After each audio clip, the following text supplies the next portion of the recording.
Aujourd'hui, je vais vous partager une petite exhortation sur le côté scientifique de l'onction prophétique.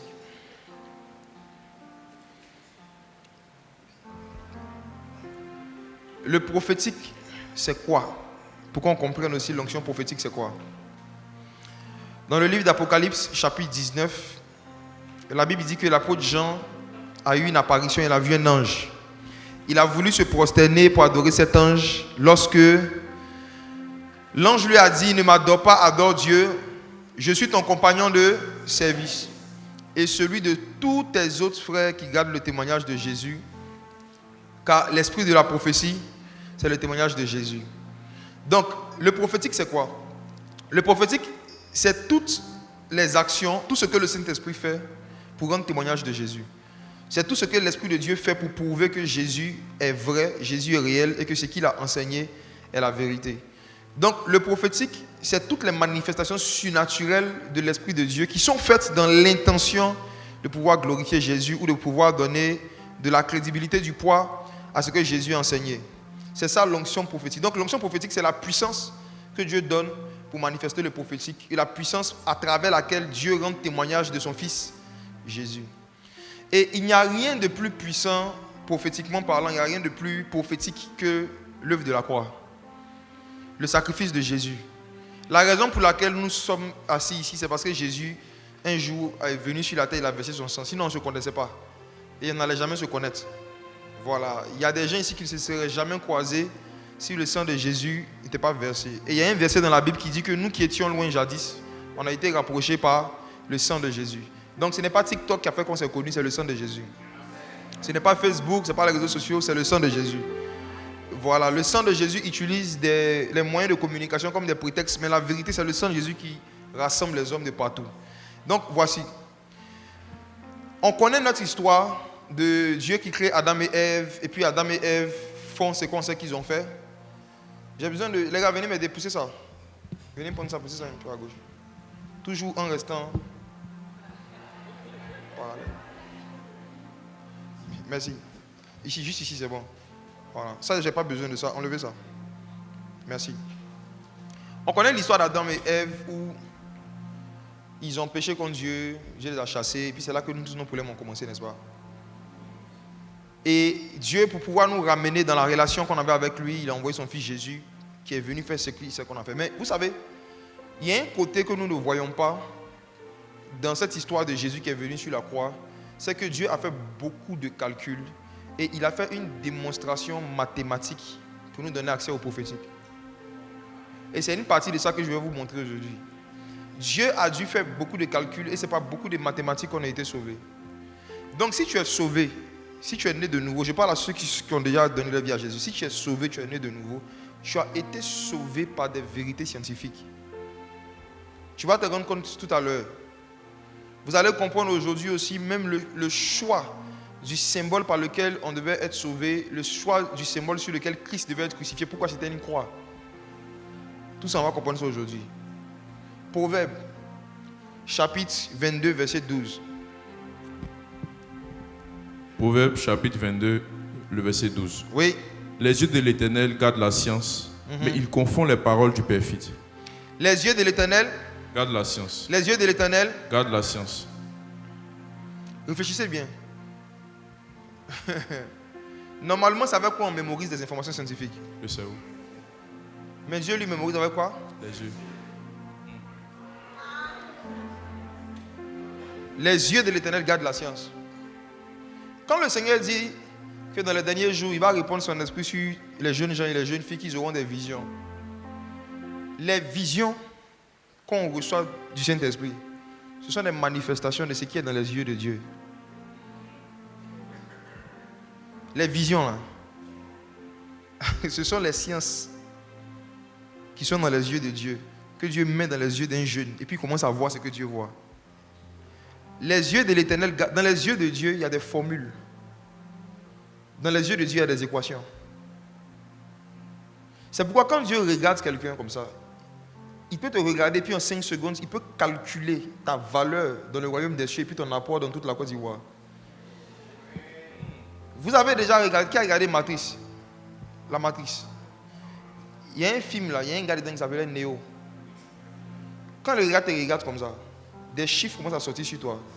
Et puis il arrive à te calculer en quelques secondes. Ils se sont inspirés en fait d'une réalité prophétique. Dans le prophétique, quand l'onction est sur toi, tu peux recevoir 3, 4, 10 informations en une seule seconde. Quand les yeux de Dieu viennent sur les yeux d'un jeune, ce jeune-là commence à voir ce que Dieu voit. Et les yeux de l'Éternel, il y a une science, il y a une technologie à l'intérieur qui permet d'avoir des informations de façon très rapide, mais dans un petit laps de temps. Un peu comme ChatGPT. Si vous posez une question qui demande beaucoup d'informations à ChatGPT, en moins d'une minute, il vous donne beaucoup de réponses, n'est-ce pas? C'est une science. Mais il y a cette science aussi dans les yeux de Dieu. Quand Dieu te regarde, il voit ton passé, ton présent et ton futur en une seconde. Parce qu'il y a il y a comme une base de données. Il y a comme des données, vous voyez, à l'intérieur de chacun d'entre nous. On peut nous regarder et puis nous lire. Mais ce n'est pas le sujet principal d'aujourd'hui. Les yeux de l'Éternel gardent la science. Je vous ai beaucoup parlé de la science le dimanche dernier. On a déjà défini ce que c'est. Maintenant, je vous emmène quelque part. Il existe combien de catégories de sciences? Qui sait? Bon, allons-y. Il existe 4 grandes catégories de sciences. La première catégorie est ce qu'on appelle les sciences formelles. C'est la première catégorie de sciences. Dans les sciences formelles, en fait, c'est dedans qu'on a les mathématiques. Ce sont les sciences qui étudient des choses qui sont abstraites, mais qui marchent avec la logique. Par exemple, cette histoire de ln, x au carré, toutes ces choses-là, c'est abstrait. Ouais. Ça, c'est abstrait. Ça veut dire que ce ne sont pas des informations qu'on peut prendre pour régler les problèmes concrets, mais ça obéit à une logique. Donc, il y a des sciences, il y en a plusieurs, hein, mais la principale, ce sont les mathématiques qu'on connaît. Il y a des sciences, en fait, qui sont abstraites, mais qui fonctionnent avec la logique et qu'on peut utiliser aussi pour régler quelques problèmes, comme par exemple les mathématiques. La deuxième catégorie de sciences, c'est ce qu'on appelle les sciences naturelles. Physique, chimie, que beaucoup ont aimé ici. Biologie, astronomie, c'est les sciences naturelles. Ce sont les sciences qui étudient les lois de la nature. Maintenant, il y a les sciences humaines et sociales. Ça, c'est la troisième catégorie. C'est là-bas que vous allez retrouver sociologie, psychologie, histoire. Est-ce qu'ici, il y a des étudiants en sociologie, en psychologie, histoire? Est-ce qu'il y en a? Tu peux lever la main à l'université? Ok. Anthropologie. Il y a des gens qui font ça encore. Il y en a qui fait anthropologie ici. Il n'y a personne ici même. Ce sont des filières qui existent, mais bon, ça intéresse de moins en moins la nouvelle génération. Et puis il y a sciences politiques. Qui fait sciences politiques ici? Ok, très bien, il y a une seule. Donc ça fait partie de ce qu'on appelle les sciences humaines et sociales. Et puis la dernière catégorie, ce sont les sciences appliquées. Là, ce sont les sciences qui résolvent des problèmes vraiment pratiques, comme la médecine, l'ingénierie informatique, toutes ces choses. Mais ce dont je vais vous parler aujourd'hui, je vais vous parler d'une science formelle qu'on appelle les mathématiques. Et c'est par cela que Dieu nous a sauvés et nous a donné accès au prophétique. Dans les mathématiques, là je vais prendre niveau primaire, s'il vous plaît. Je vais poser des questions de l'école primaire. Ce qu'on appelle les opérations. Hein? Il y en a combien de types? Merci beaucoup. On peut citer? Écrit addition. En gros. Voilà. Addition. Bon, et tout que ce n'est pas assez gros. Hein. Parce qu'il y en a qui sont au fond. J'aimerais bien que tout le monde suive avec moi. Il faut bien écrire addition. Mais grosse lettre. Voilà. Tu mets add, c'est bon. 2ADD. Assemblée de Dieu. Ouais. Donc, après addition, il y a quoi? Soustraction. Mets sous. Ensuite, multiplication. Abrège aussi. Et puis, il y a quoi enfin? Ok. Est-ce que vous vous rendez compte que, sans vous être consulté, l'ordre dans lequel vous-même vous avez cité, tout le monde a cité en premier addition. Vous tous, vous avez cité addition d'abord.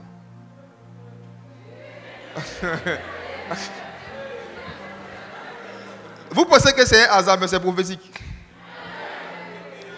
Bizarrement, ceux qui ont parlé, eux tous, ils ont cité en dernier point quoi? Vous savez pourquoi vous avez cité des divisions en dernier? C'est prophétique. Je vous explique. De ces 4 types d'opérations, la première qui a été mentionnée dans la Bible, c'est la division. Et comme les premiers seront les derniers, vous avez cité un premier, ce qui est le dernier. Genèse chapitre 1. Commençons par la division. Genèse chapitre 1, prenez le verset 4. Genèse chapitre 1, le verset 4. Dieu vit que la lumière était bonne et Dieu sépara la lumière d'avec les ténèbres. Le mot qui était traduit par séparer, dans l'hébreu, c'est quel mot? Séparé dans l'hébreu, on a Ceux qui ont la Bible strong. badal, Première signification, c'est quoi? divisé. Au commencement de la création, la première opération que Dieu a effectuée, c'est une division. Dieu a divisé la lumière d'avec les ténèbres. Dieu a divisé la lumière d'avec les ténèbres. Pourquoi? On va comprendre ça dans la suite. J'avance. Dieu crée Adam et Ève. Et quand Dieu finit de créer Adam et Ève, Dieu leur dit ceci au verset 28. Genèse 1, le verset 28. Oui. Dieu les bénit et Dieu leur dit, Mhm. soyez féconds, multipliez, remplissez la terre. Pause. Eh ouais. Soyez féconds. Remplissez la terre. Multipliez, Soyez féconds. Et puis après on dit quoi? multipliez, On dit quoi? multipliez. La première chose, la première opération que Dieu a effectuée dans la création, c'est la division. Mais la première opération que Dieu a effectuée pour l'homme, pour l'humanité, c'est quoi? La multiplication. Quand il s'agit des choses, Dieu a commencé par une division. Mais quand il s'agit de l'homme, Dieu a commencé par quoi? Multiplier. Maintenant, regardez avec moi ceci. Ce verset-là, en général, lorsqu'il est cité, les gens disent multipliez-vous. Moi-même, pendant des années, on dit Dieu a dit multipliez-vous. Et c'est un verset que des gens utilisent pour faire beaucoup d'enfants. C'est ce verset à la base de la naissance de beaucoup d'entre vous. Multipliez-vous. Qui a une version, ça met multipliez-vous. Dieu n'a pas dit multipliez-vous. Hein. Il dit multipliez. Il n'a pas dit vous. Il dit multiplier. Maintenant, je vous pose une question. Pourquoi Dieu n'a pas dit additionner? Je vous pose une autre question. Quelle est la différence entre la multiplication et l'addition? Qui veut essayer? On est filmé, hein?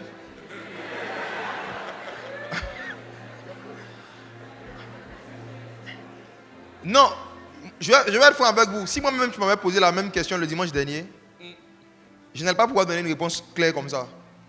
C'est Dieu qui m'a posé la question. Et je suis allé faire des recherches et puis j'ai vu la différence. Je n'avais jamais été conscient même qu'il y avait une différence entre l'addition et la multiplication. Je sais que c'est différent, mais dans ma tête, mais je n'avais pas l'information. Qui a l'information? Donne-lui le micro.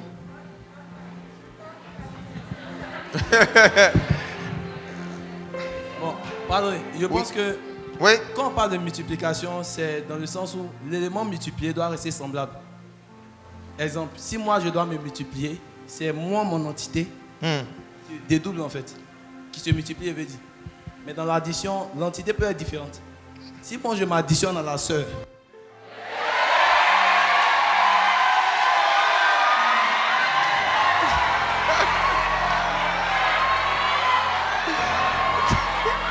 Calmez-vous, c'est un exemple.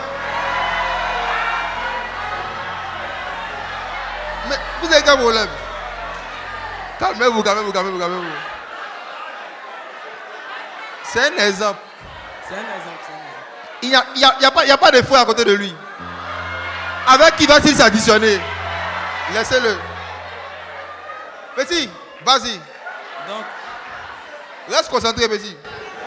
Donc, dans l'addition, l'élément à additionner peut être différent de... Comme j'ai donné l'exemple là, moi je suis un élément différent de la sœur en fait. Oui. Donc, on n'est pas obligé d'être semblable. Dans la multiplication, On doit l'élément être semblable. est important parce que c'est un dédoublement. Je ne sais pas si vous me comprenez. Ce qu'il a dit là, c'est exactement ça. Acclamez pour lui. Exactement. Exactement.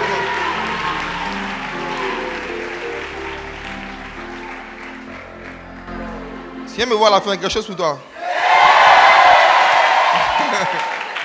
Non, ce qu'il a dit là, c'est exactement ça. La différence fondamentale entre l'addition et la multiplication, c'est la nature de l'autre élément. Effectivement, dans l'addition, on peut prendre des éléments de nature différente. Tu vois, de nature différente ou identiques. Mais dans la multiplication, c'est la reproduction du même élément. Vous avez dit 5 fois 5. 1 fois 5. 2 fois 5. 3 fois 5. Donc tu vois que celui qu'on multiplie, c'est la même chose qu'on reproduit plusieurs fois. C'est ce qu'il a expliqué. Dieu ne pouvait pas dire à Adam et Ève additionner. Il leur a dit multiplier parce qu'ils étaient de même nature. Et eux aussi, ils devaient produire des êtres de même nature spirituelle qu'eux. Du coup, c'est parce que Dieu leur a dit multiplier que Adam et Ève ne pouvaient pas prendre des animaux pour faire leurs enfants. Parce que les animaux allaient s'additionner. Ils n'ont pas la même nature. Dieu voulait qu'il y ait une augmentation, une croissance des êtres de même nature. Donc il dit multiplier. Multiplier. Vous savez, toutes les qualités, tous les talents que Dieu vous a donnés, Dieu s'attend à ce que vous les multipliez. Ça veut dire que cette qualité qui est en vous, que vous manifestez aujourd'hui, vous êtes censé reproduire la même qualité, le même comportement dans différents endroits. Je m'explique. Il y a des gens qui ne sont polis que quand ils viennent à l'église. Il y a des gens qui ne sont pas polis à la maison. Ils ont une politesse qui ne manifeste qu'à l'église. Or, ils devaient être polis à la maison, à l'école. En ce moment-là, s'ils décident de le faire, ils sont en train de multiplier. Mais quand tu es poli à la maison et puis tu es poli ici, tu es additionné. Tu prends deux comportements de nature différentes, tu mets ça ensemble et puis tu choisis un en fonction du lieu où tu es. Ça, c'est pas bon. Multiplier, ça veut dire reproduire la même chose plusieurs fois. Reproduire les bonnes choses que j'ai fait plusieurs fois. Donc, voici. Après la division, dans la création, la première opération que Dieu fait pour l'homme, c'est quoi? Multiplication. Maintenant, on va encore sur un autre point. Lorsque Adam et Ève ont péché contre Dieu, comme nous le savons, il y a une nouvelle opération qui est rentrée dans l'humanité. C'est quoi? La soustraction. L'homme a perdu des choses. La première personne même qui a été soustraite de cette histoire, c'est Adam et Ève eux-mêmes. Les ont enlevés du jardin d'Éden. Dieu n'avait jamais prévu que la soustraction soit notre expérience, donc quoi que ce soit. Parce que Dieu voit de gloire en gloire. Normalement, dans les calculs que Dieu a fait, dans la relation qu'il devait avoir avec toi, il n'y a rien qui devait diminuer. Dans une relation normale avec le Saint-Esprit, il n'y a rien de bon qui doit diminuer. Tout ce qui est bon doit aller s'augmentant. Que ce soit en termes d'onction, en termes de connaissance, en termes de compétences, tout ce qui est bon en nous, là, la pensée de Dieu c'était multiplier. Jamais de soustraction. La soustraction est venue dans la relation entre Dieu et l'homme à cause de quoi? La désobéissance. Donc, l'homme lui-même, il a été soustrait, il a été retiré du jardin d'Éden. Et malheureusement, comme l'homme a été retiré du jardin d'Éden, comme l'homme maintenant avait une nature différente de celle de Dieu, n'importe quelle autre créature qui a une nature aussi différente pouvait faire quoi? S'additionner avec lui. L'homme a perdu la nature de Dieu et les démons, les maladies, les problèmes ont pu maintenant s'additionner à la vie de l'homme.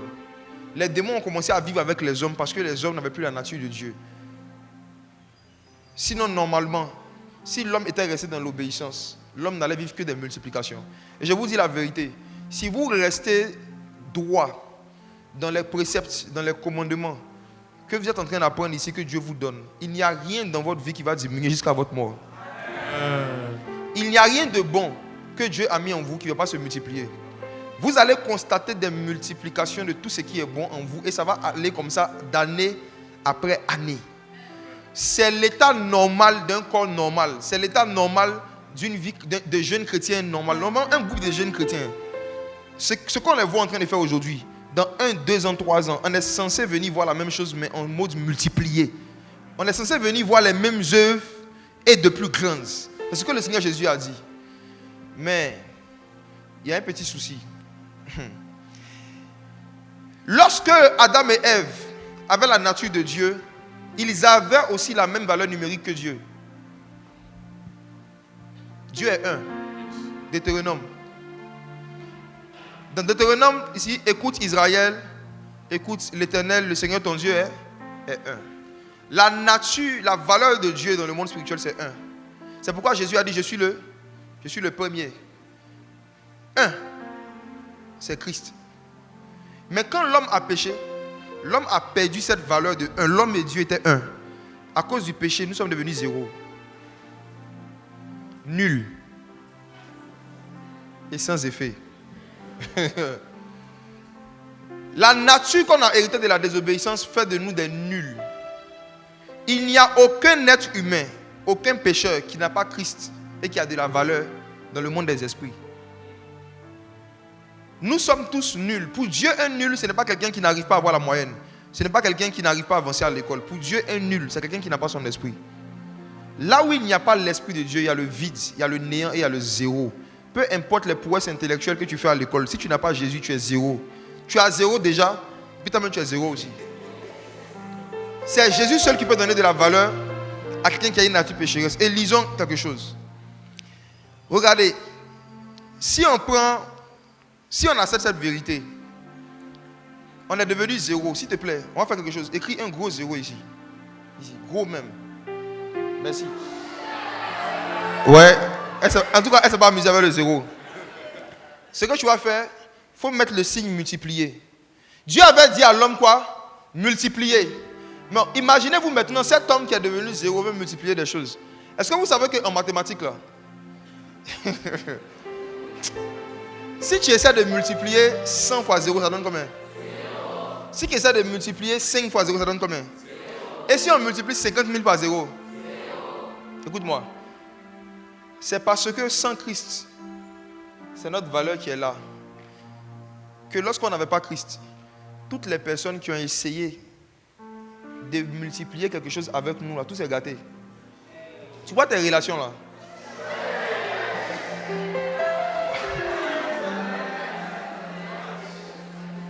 En fait, non. Tout ce qu'on multiplie par 0, ça sort quoi? La phrase multipliée que Dieu a mis sur l'homme qui était une bénédiction est une bénédiction tant que l'homme est un avec Dieu. Mais quand l'homme devient 0, se multiplier devient une malédiction.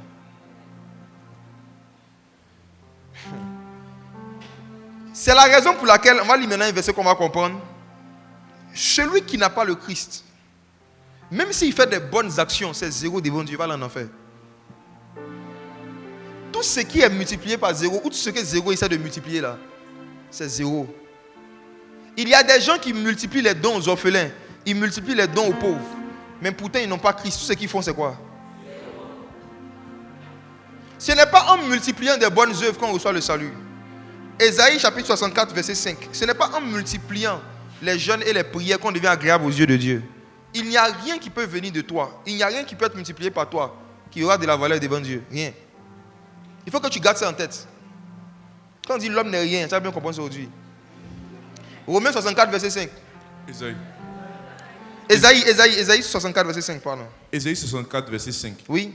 Nous sommes tous comme des impurs, et toute notre justice est comme un vêtement souillé. Nous sommes tous flétris comme une feuille, et nos crimes nous emportent comme le vent. Il dit toute notre justice est comme un vêtement souillé. Vous savez, la justice, c'est quoi? C'est le fait de faire le bien. C'est le fait de faire ce qui est bon. Supposons que quelqu'un dit lui croit en Bouddha, il ne croit pas en Jésus. Et à cause de Bouddha, il décide de ne pas boire, de ne pas fumer, de faire l'abstinence sexuelle pour Bouddha. Écoutez-moi. La justice, là, toutes ces bonnes œuvres que ce bouddhiste va faire, c'est un vêtement qu'il porte. Mais la Bible dit que la justice d'un pécheur, c'est un vêtement souillé. Ce n'est pas lui-même qui est souillé. Hein. Sa justice même là, c'est souillé. Pourquoi? Parce que tout ce qui n'est pas né de Christ est 0. Donc, peu importe, même si tu multiplies 500 bonnes œuvres, 500 jeûnes, 500 années de consécration sans Jésus, si c'est toi, c'est multiplié par toi, 0. C'est 0, hein? Romains 3, verset 9 à 12. Je le dis parce qu'il y a certains qui pensent que ce qui fait que Dieu les appelle des saints et des justes, là, c'est parce que ça fait longtemps qu'ils n'ont pas péché. Vous pensez que c'est parce que vous avez multiplié des mois ou des années que Dieu vous appelle saint?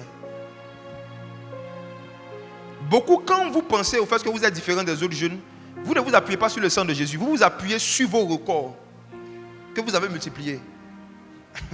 Allons-y. Romains 3, le verset 9. Quoi donc? Sommes-nous plus excellents? Sommes-nous plus excellents? Nullement. Car nous avons déjà prouvé que tous, juifs et grecs, sont sous l'empire du péché, selon qu'il est écrit, il n'y a point de juste, pas même un seul.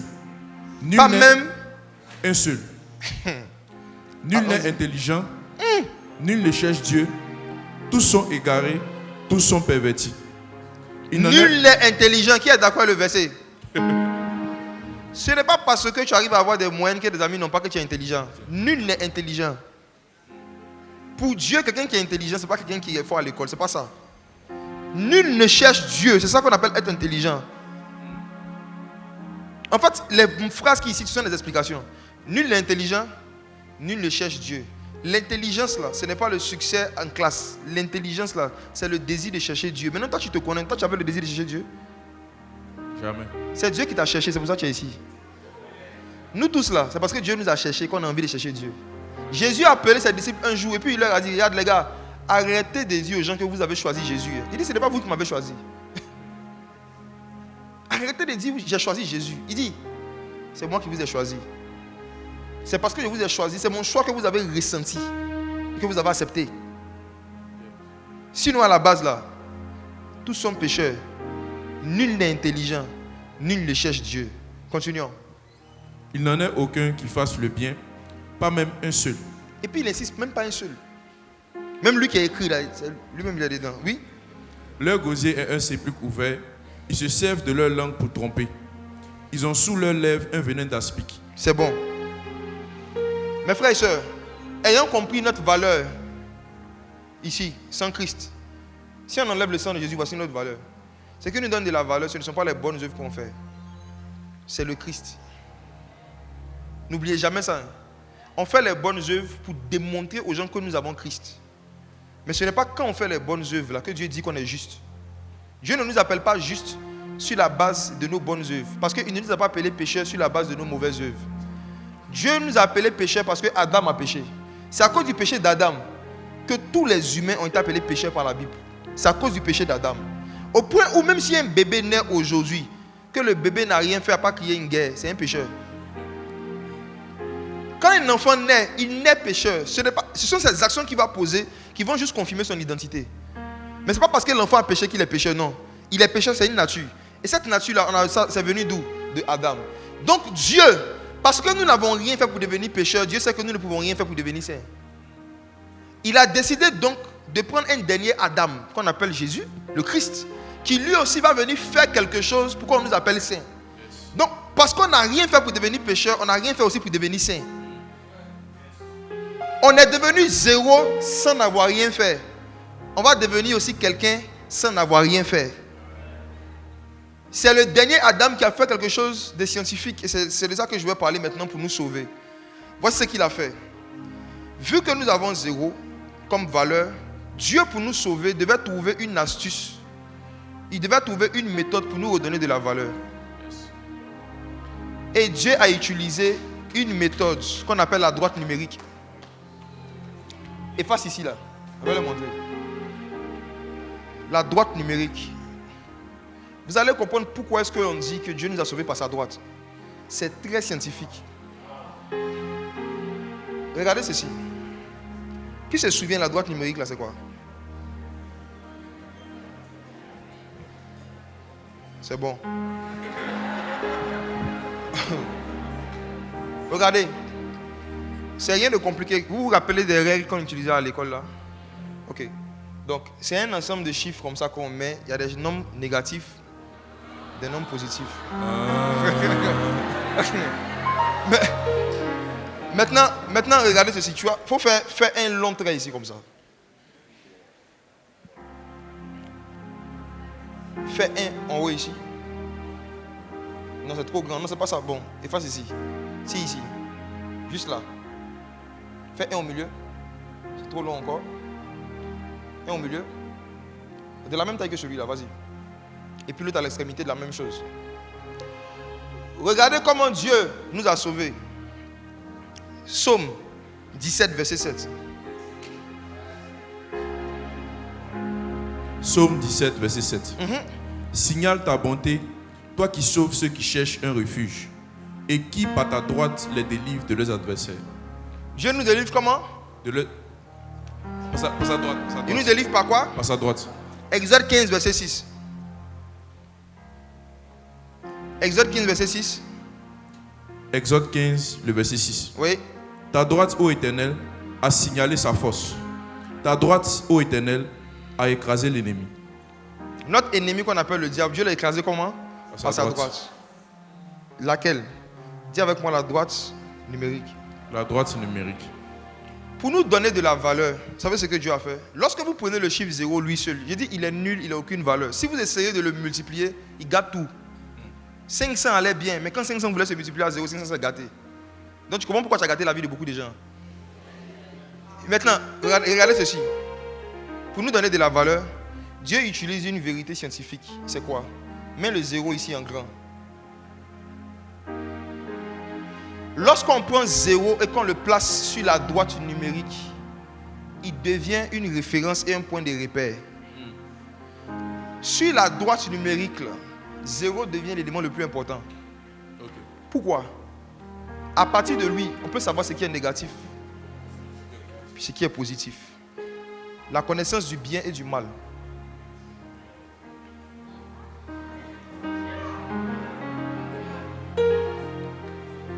Avant que tu ne sois sauvé, beaucoup de tes amis ne savaient pas qu'est-ce que Dieu aime, qu'est-ce que Dieu n'aime pas.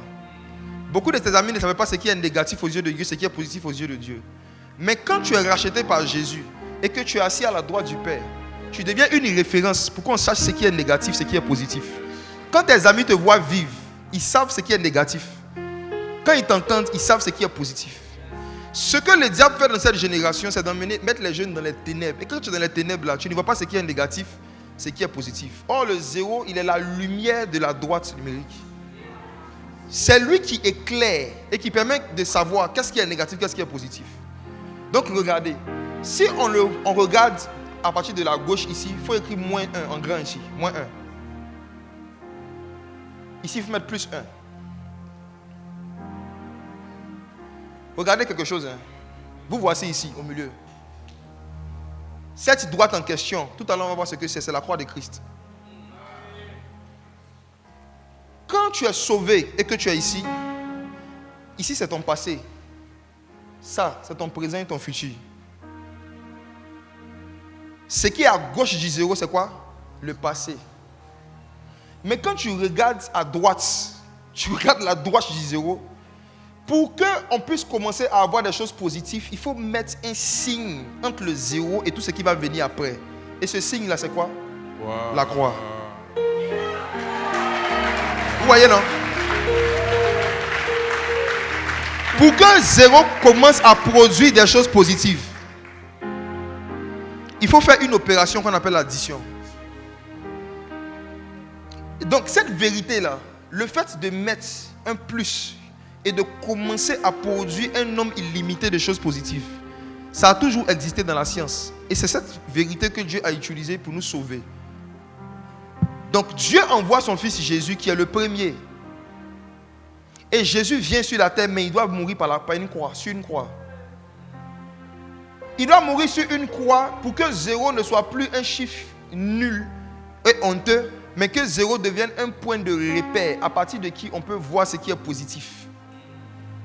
Maintenant, Jésus vient sur la terre et qu'est-ce qu'il fait de merveilleux? Dieu, lorsqu'il veut racheter, Dieu va non seulement te donner la valeur que tu avais avant, mais il va aussi forcément augmenter ta valeur. Yes. Ce que Satan ne savait pas en faisant tomber l'homme, ce qu'il avait oublié, c'est que l'homme a été tiré à partir de la terre. Or, la terre prend de la valeur au fur et à mesure que les années passent. Si tu achètes un terrain aujourd'hui à 1 million et que tu dois le revendre dans 10 ans, le terrain ne va pas coûter 1 million. Tu vas payer non seulement les 1 million du départ, mais tu dois payer aussi le terrain à la valeur qu'il a au moment où tu viens le racheter. Et imaginez-vous combien de milliers d'années sont passées entre la chute d'Adam, depuis qu'on est devenu 0, jusqu'à ce que le Messie vienne. Wow. Notre valeur avait tellement augmenté qu'une addition seulement n'allait pas suffire pour nous racheter. Dieu devait trouver un signe à travers lequel on pouvait retrouver les 4 opérations. Il y a des choses qu'il devait soustraire de nos vies. Il y a des choses avec lesquelles il devait nous diviser, nous séparer. Il y a des choses qu'il devait multiplier en nous. Et puis il y a des choses qu'il devait additionner. Donc Dieu devait trouver un signe. Il devait trouver une méthode, non, pour qu'il puisse faire des additions, des soustractions, des multiplications et des divisions dans nos vies. Donc qu'est-ce que Dieu fait? Dieu donne aux Romains, arrivé à un moment de l'histoire de l'humanité, une inspiration. Si vous attrapez des criminels et des brigands qui ont fait trop de mal à la société, ne les mettez pas en prison, crucifiez-les. Donc la crucifixion, c'est quoi? On prend 2 morceaux de bois sur lesquels on met quelqu'un qu'on considère comme étant nul pour la société, inutile pour la société. On le détruit par le bois. Et il est mort, c'est fini. Même derrière cette méthode de torture, il y avait une inspiration prophétique. Jésus vient sur la terre. La première chose d'abord qu'il doit commencer à faire, c'est la soustraction et la division. Jésus vient sur la terre, Simeon prophétise sur lui et il dit, cet enfant va emmener la chute et le relèvement de plusieurs. Il sera un signe qui va emmener la division et la contradiction. Effectivement, quand Jésus commence son ministère, il y a une division qui commence à se faire entre les pharisiens et les disciples. Il y a une séparation entre la lumière et les ténèbres. Jésus se soustrait du système religieux de l'époque et il commence à prêcher le royaume des cieux. Jésus ne se soustrait de la loi de Moïse, des traditions de Moïse. Il sort du temple, il sort du système religieux. Et puis il commence à prêcher l'évangile. Au fur et à mesure qu'il prêche l'évangile, les foules se multiplient, les miracles se multiplient, les signes se multiplient. Donc il commence par la division. Il additionne 12 apôtres à lui-même. Ils étaient de natures différentes. Il commence à marcher avec lui. Et Jésus maintenant commence à chasser les démons. Il commence à soustraire tout ce qui est ténébreux de la vie des gens. Mais il a dit que ce n'est pas fini. Il a dit que l'œuvre ultime qu'il va poser, la dernière opération ultime, c'est sa crucifixion. À la croix. Maintenant, regardez comment on va manipuler la croix. Regardez ce que Jésus a fait. Lorsque les soldats sont venus attraper Jésus, on l'a forcé à porter la croix de Gethsémane à Golgotha. Et vous savez, le poids que la croix avait, il n'y a aucun homme qui pouvait le porter en étant droit. Lorsque tu prenais, normalement la croix a la forme d'un signe plus. Mais quand on le met sur le dos de quelqu'un, ça se multiplie. La croix seule, c'est une addition. Mais la croix ajoutée à quelqu'un, ça devient une multiplication. Christ porte la croix sur son dos. On voit un homme courbé avec une croix sur lui, en train de partir à Golgotha. La Bible dit qu'arrivé à un moment, un homme qu'on appelle Simon de Cyrène, un homme de nature différente, donc il n'est même pas hébreu. Il n'est pas hébreu. Il n'était pas parmi les apôtres de Jésus. Il vient aider Jésus à porter la croix. Il vient s'additionner à Jésus sur le chemin du calvaire.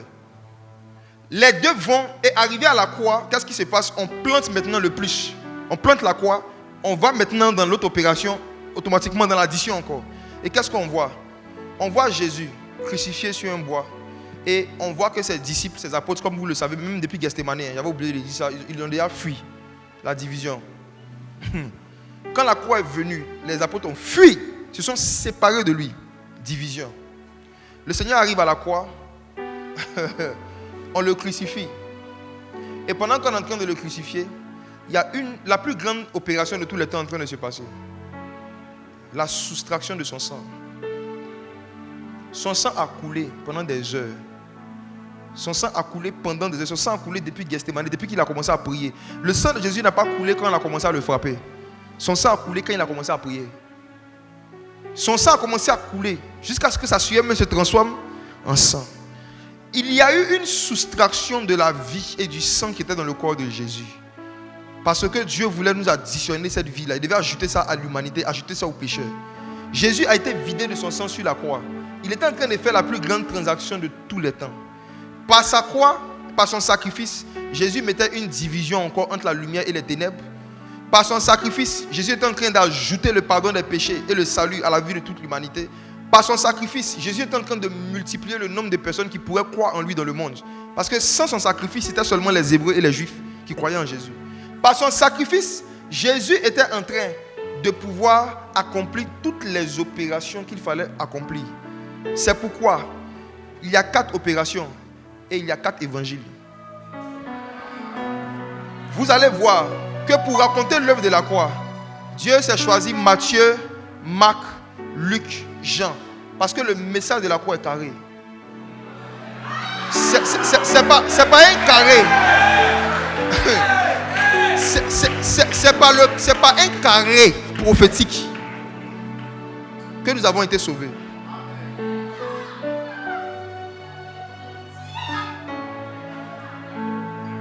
C'est par 4 opérations que nous avons été sauvés. Donc, le sacrifice de Jésus, ce n'est pas juste quelqu'un que Dieu a pris comme ça, puis Dieu l'a jeté. Dieu a fait des calculs. Le Seigneur a dit, lequel d'entre vous, s'il veut bâtir une tour, ne s'assoit d'abord pour calculer la dépense. Entre une tour et Jésus, qui a plus de valeur? Si pour bâtir une tour, il faut calculer, et pour bâtir l'église. Dieu a bâti son église sur des calculs. C'est la raison pour laquelle, je l'ai dit le dimanche et je le redis, tous ceux et celles qui fuient tout ce qui est réflexion et calcul, ils sont en train de fuir l'onction prophétique. Le Saint-Esprit est profondément scientifique. Il ne pourra pas collaborer avec vous à un certain niveau si vous refusez de réfléchir et d'utiliser votre cerveau. Au contraire, Dieu se sent attiré par toute personne qui veut faire l'effort de pouvoir beaucoup réfléchir et puis de pouvoir augmenter son niveau intellectuel. Parce que dans l'œuvre de la croix, au-delà d'un homme crucifié sur un bois, il y a beaucoup de calculs scientifiques qui ont été faits. Là, je vous ai donné la version résumée. J'aurais pu rentrer dans beaucoup d'autres choses. Mais vous savez ce qui est bon dans la droite? C'est que dans la droite, le nombre de chiffres positifs qu'on peut ajouter ici, ça va jusqu'à plus l'infini. Une fois que Dieu t'a sauvé, le nombre de fruits que tu peux porter, il n'y a plus de limites. En fait, non. Le sang de Jésus nous a donné des possibilités illimitées en termes de production de fruits. Une fois que tu es sauvé dans le domaine de l'onction, dans le domaine de la parole de connaissance, dans le domaine de tout ce qui est surnaturel, il n'y a plus de limites. Parce que tu as été sauvé par sa droite. Et quand tu es sur la droite, à partir de plus 1, tu peux aller jusqu'à plus l'infini. Dans le domaine du prophétique, on peut prophétiser de une prophétie à l'infini. Je peux commencer avec 3 paroles de connaissance. Et arriver à un moment où je ne pourrai plus compter sur combien de personnes j'ai prophétisé. Parce que la dimension dans laquelle Jésus nous a fait rentrer par son sang, ça va de plus 1 à plus l'infini. J'aimerais encourager un jeune pour dire, ne te limite pas au nombre de choses ou au nombre de domaines où tu peux te former et t'informer. À travers la croix de Christ, tu as en toi la capacité de t'instruire à plus l'infini. Tu peux avoir des connaissances variées et diversifiées sur tous les sujets. C'est pourquoi l'apôtre Paul dit, je puis tout par celui qui me fortifie. Il n'a pas dit certaines choses, il dit tout parce qu'il avait compris la droite. Je vais encore plus loin. Ça, c'était avant la mort de Jésus. Il vient avec la croix, il nous sauve. Mais après sa mort, le 1 change de position. La Bible dit que lorsque Christ a été crucifié, il a été crucifié avec nous. Lorsqu'il a été enseveli, on a été enseveli avec lui. Et lorsqu'il est monté, il est allé s'asseoir à la droite du Père. Et nous sommes assis dans les lieux célestes avec Christ. Donc, mes frères et sœurs, regardez quelque chose. Si le Père est un, écrit un ici. En gros, Dieu est un. Maintenant, par le sang de Jésus, nous avons le droit maintenant d'être à sa droite. Ajoute un 0 à la droite du Père.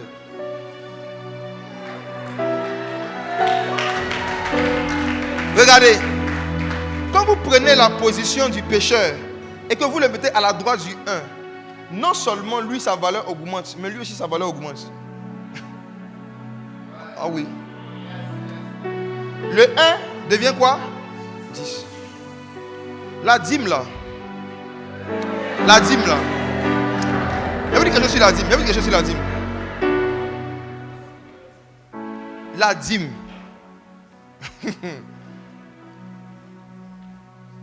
C'est une pratique technologique, scientifique, prophétique ancienne qui existait avant la loi de Moïse. Il y a la dîme telle que Moïse l'a enseignée et que certains chrétiens évangéliques essaient de pratiquer, ce qui n'est pas possible. Mais je parle de la dîme que Abraham a donnée à Melchisédek en dehors d'un culte. Ce n'était pas quelque chose qu'Abraham a déposé dans un panier d'église. C'est quelque chose qu'il avait donné à Melchisédek. Et la Bible dit dans Hébreux 7, considérez combien est grand celui à qui Abraham donna la dîme. Pourquoi est-ce que Abraham n'a pas donné le 12e ou le 11e? Pourquoi il n'a pas donné le 15e? Abraham avait l'esprit de prophétie. Abraham avait l'onction prophétique. Et il savait que cette rencontre qu'il était en train d'avoir, ce Melchisédek là, Christ était en lui. Christ avait pris une forme humaine pour venir le rencontrer. Il fallait qu'il lui donne quelque chose avec un chiffre qui correspond à sa valeur numérique. Jésus est le 10 de l'humanité. Regardez, le chiffre 10 là. Est-ce que vous avez remarqué que dans tous les sports, surtout dans le football, c'est le numéro qu'on donne à ceux qui sont au milieu, à ceux qui jouent au milieu? Vous savez que le 10 là, c'est pour les centraux. Dans le football, quand quelqu'un porte 10 là, il est à quel poste? Il est au milieu, n'est-ce pas? Jésus a dit, là où 2 ou 3 sont assemblés en mon nom, il a fait quoi?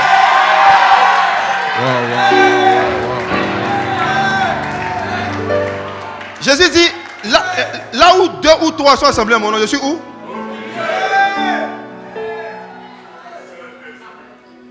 Dans l'Apocalypse, quand Jean est allé au ciel, qu'il a regardé le trône, l'anneau était assis où? L'agneau. Il était au milieu du trône.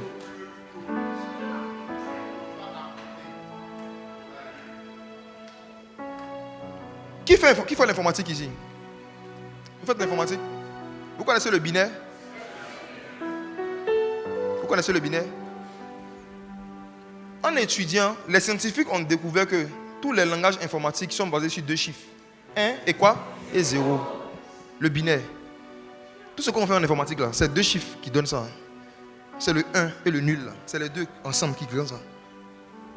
Ça parle de Christ et de l'Église. Dieu et les pécheurs qui l'a sauvé, qui l'a mis à sa droite pour lui donner de la valeur.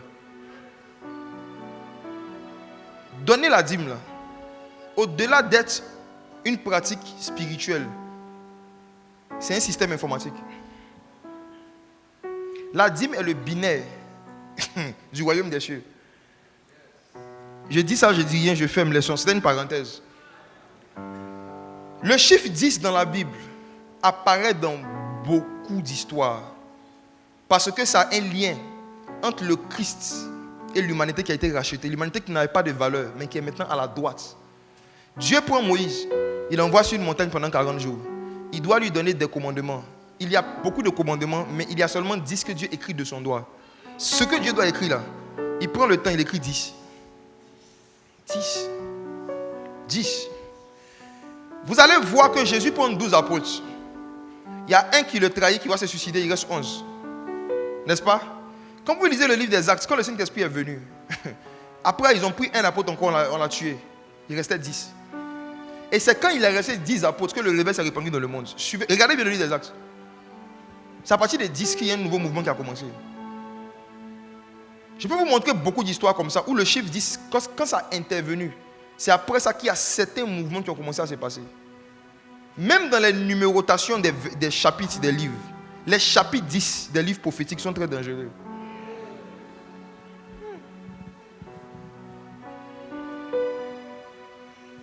Acte chapitre 8, Acte chapitre 6, on nomme les diacres. Acte chapitre 7, Étienne prêche l'évangile, on le tue. Acte chapitre 8, Philippe va en Samarie. L'évangile se répand dans les autres villes. Acte chapitre 9, conversion de l'apôtre Paul. Et Acte chapitre 10, regardez ce que Paul est devenu. Frères et sœurs, vous allez voir qu'il y a beaucoup de vérités mathématiques et scientifiques dans les évangiles. Donc Dieu ne veut pas que vous soyez des jeunes qui fuyez la science, qui fuyez les chiffres. Vous allez fuir l'onction. N'ayez pas peur des chiffres. N'ayez pas peur de ce qui est scientifique. En Christ, qui est la plus grande science de tous les temps, vous avez la capacité en vous de comprendre tout. Tu peux tout maintenant par celui qui te fortifie. C'était avant de rencontrer Jésus que tu pouvais dire, moi, je suis fort dans telle matière, je ne suis pas fort dans telle matière. Ne parle plus comme ça. Tu puis tout par celui qui te fortifie. Amen. Le Christ que tu as reçu là, il est la plus grande équation de tous les temps. Si tu as compris l'évangile, tu peux comprendre n'importe quelle matière. Amen. Le mystère de la croix, c'est la matière la plus difficile. Si tu as compris ça, qu'il fallait qu'un charpentier meure sur un bois pour que tu reçoives le pardon de tes péchés, la vie éternelle, il n'y a pas une matière qui peut t'échapper, c'est fini. Si vous voulez augmenter votre intelligence, vous voulez multiplier votre intelligence, méditez beaucoup sur l'œuvre de la croix. C'est ça de quoi il vous parle. Méditez beaucoup sur l'œuvre de la croix. Méditez beaucoup sur l'œuvre de la croix. Sur les détails qui ont été donnés. Méditez beaucoup sur l'œuvre de la croix. Posez-vous des questions sur des chiffres qu'ils ont donnés exprès dans les Écritures. Pourquoi est-ce que Jésus, pour nourrir 5000 hommes, a pris 5 pains? Il n'a pas additionné les pains, il a multiplié. C'est-à-dire que Assurez-vous souvent, prenez des chiffres de la parole et puis posez-vous des questions. Jésus n'a pas fait l'addition des pains, il a fait multiplication. Comment lui, il savait à l'époque qu'il y avait 5000 hommes, alors qu'il ne les avait pas encore comptés? Il prend 5 pains, 2 poissons. On dit que quand les gens ont fini de manger, il est resté 12 paniers pleins. Méditez sur ces choses. Il n'y a aucun chiffre que le Saint-Esprit a donné dans la Bible pour vous ennuyer. Non. Il n'y a aucun chiffre que Dieu a donné dans la parole pour vous ennuyer. C'est bon? J'aimerais maintenant lancer un appel. Tu es un jeune, tu es en train de m'écouter. Tu sens qu'à cause de la vie que tu mènes, toi-même, tu n'as pas de valeur, tu es nul. Peut-être même qu'à l'école, on t'apprécie parce que tu as de bonnes notes. Mais tu sais que tu n'as pas un bon cœur. Avoir de bonnes notes ne fait pas de toi une bonne personne. Tu sais que dans ton cœur, tu es méchant, tu es jaloux, tu as la haine contre tes parents, tu as la haine contre des personnes, tu aimes la pornographie, tu aimes l'alcool, tu aimes la drogue, tu aimes la cigarette. Tu sais à l'intérieur de toi que tu n'es pas comme ça. Et qu'au-delà de ça, derrière ça, il y a quelqu'un qui aime Dieu, mais tu n'arrives pas à aimer Dieu. J'ai une bonne nouvelle pour toi. Dieu veut te sauver ce matin par sa droite. Dieu veut te prendre et puis te positionner sur sa droite pour que tu deviennes une référence. Je suis en train de parler à des personnes qui doivent prendre la décision de se convertir, d'arrêter de faire semblant d'aimer Dieu, alors que dans le fond, il y a quelque chose en toi qui n'aime pas les choses de Dieu. Le Seigneur dit, n'aimez pas le monde, ni les choses qui sont dans le monde. Si quelqu'un aime le monde, l'amour du Père n'est pas en lui. Vous êtes plusieurs, vous partez dans les églises, vous partez dans les concerts chrétiens, mais vous vous cachez aussi pour écouter la musique païenne. Vous dansez sur la musique païenne, vous kiffez la musique païenne. Il y a quelque chose à l'intérieur de vous qui aime le monde et les choses qui sont dans le monde, mais qui aime en même temps les choses de Dieu. J'ai déjà été comme toi. J'aimais l'alcool, j'aimais le hip-hop, mais j'aimais beaucoup les chansons chrétiennes. En fait, il y avait quelque chose à l'intérieur de moi qui s'est toujours senti attiré par ce qui est spirituel. C'est normal.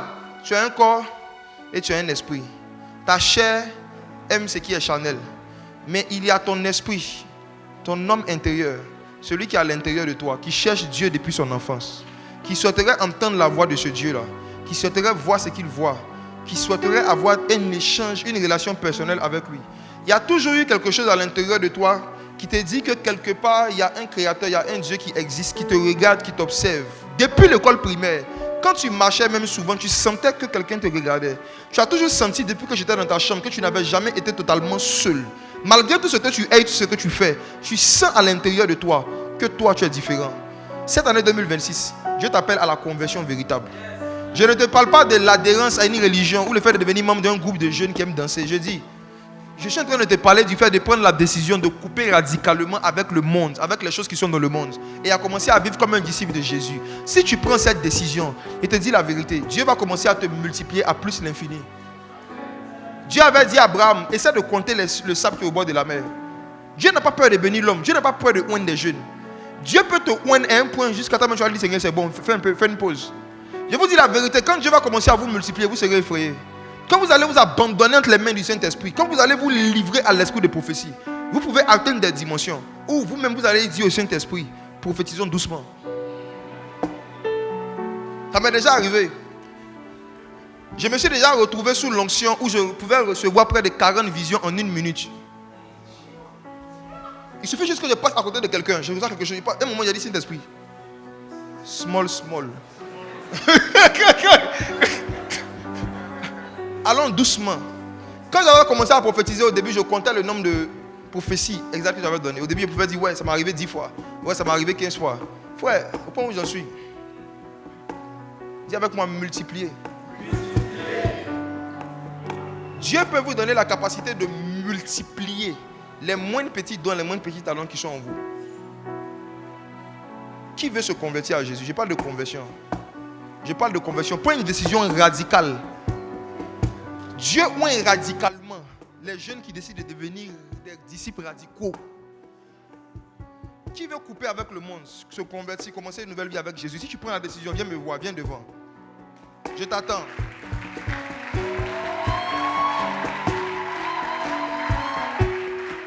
Lande, aya. Ola hamde randile la pecos. Ilika hamde lele panteleos.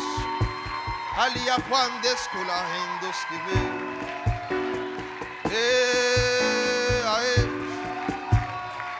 Malakande ronde. Qui veut se convertir? Qui veut naître de nouveau? Qui veut commencer une nouvelle vie avec Jésus? Qui veut couper radicalement avec les moins 1, moins 2, moins 3, tout ce qui est négatif?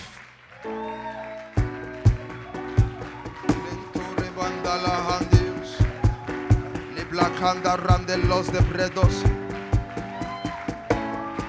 Écoutez-moi. Vous vous souvenez des règles que vous avez quand on était à l'école primaire, les règles jaunes là? Qui a déjà eu ça? Ou bien les règles transparentes? Est-ce que vous vous rappelez que sur les règles là, il n'y avait pas moins 1? Oh, attendez. Est-ce que vous vous rappelez que sur les règles que vous utilisez, il n'y avait pas moins 1? Ça a commencé à partir de quoi? 0. Écoutez-moi. Quand vous décidez, si vous êtes sincère, quand vous décidez de marcher avec le Saint-Esprit, Dieu va vous donner une nouvelle règle. La nouvelle règle là, c'est que vous n'allez plus jamais porter de fruits négatifs.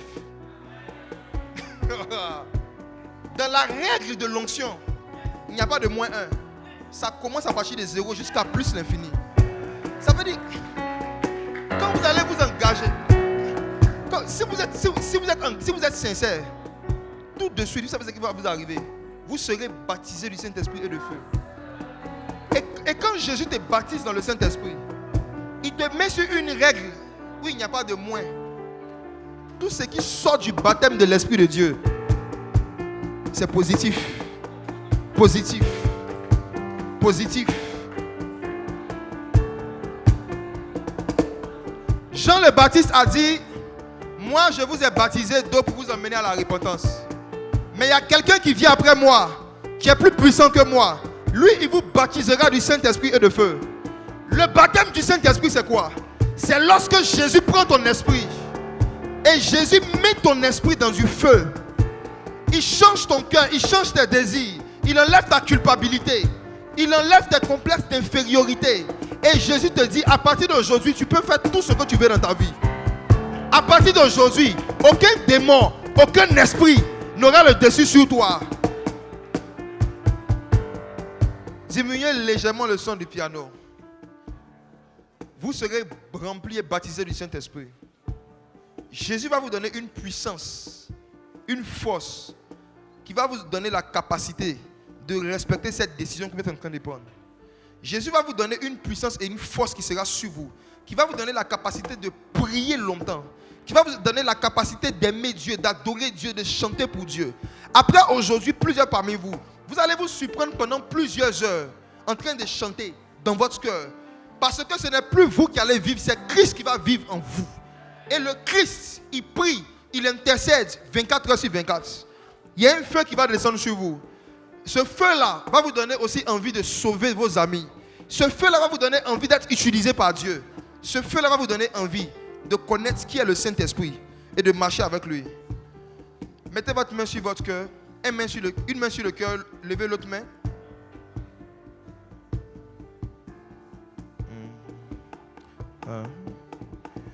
Pour ton feu,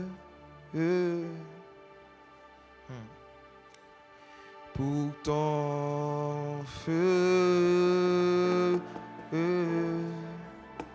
ma jeunesse pour ton feu.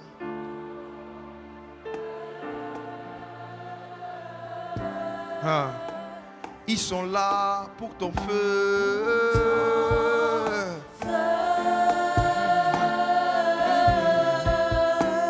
Ils sont là pour ton feu.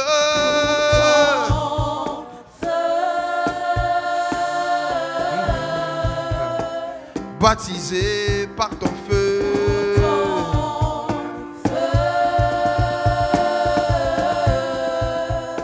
Père éternel, je te dis merci pour cette génération.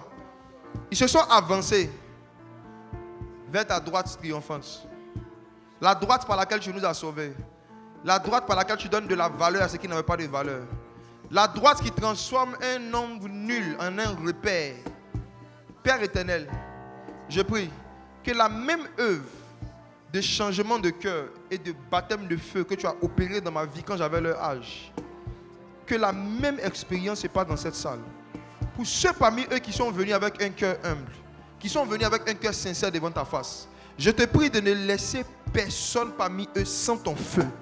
Que les flammes de feu, que les fleuves de feu qui sortent du trône commencent à rentrer en eux. Dans 7 secondes, tu es baptisé du Saint-Esprit et de feu.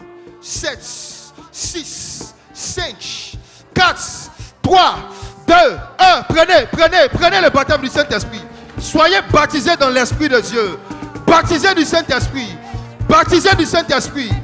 Baptisés du Saint-Esprit. Baptisés du Saint-Esprit. Le feu de la prophétie est en train de tomber sur cette génération. Le feu de la prophétie est en train de consumer en eux les passions du monde. Nalom blendo ade la papatoa. Shalakamalaka mandelai.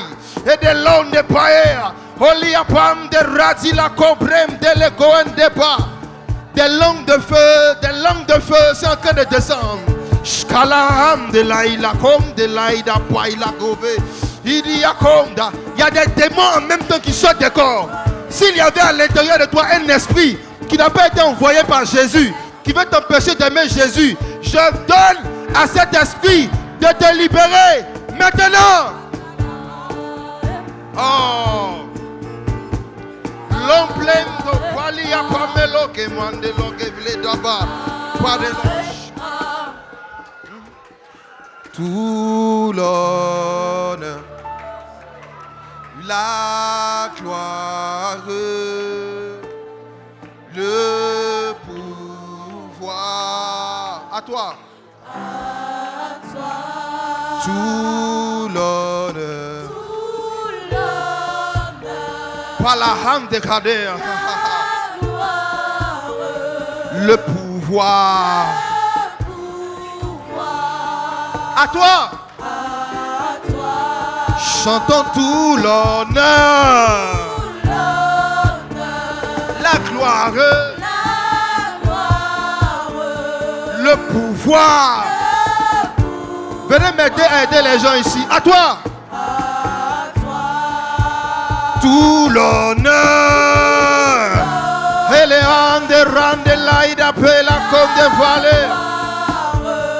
Le pouvoir. À toi. Saint-Père, nous t'adorons. Nous t'adorons, nous t'adorons. Précieux Jésus. Olinko prendos que baleando. Saint-Esprit. Lendo palais complet de go and the vest. Saint-Esprit. Nous t'attendons, nous t'attendons. Shalakamando. Saint-Esprit. Oh. Paléon de Radekoveske Palios. Pour ton feu.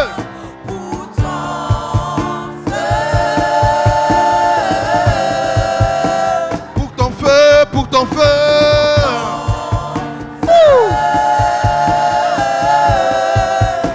Nous sommes là pour ton feu.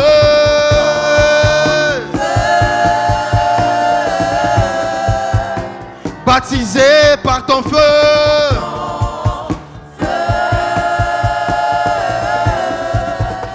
Visité par ton feu.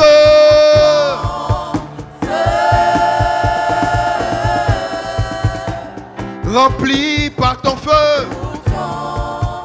Oh,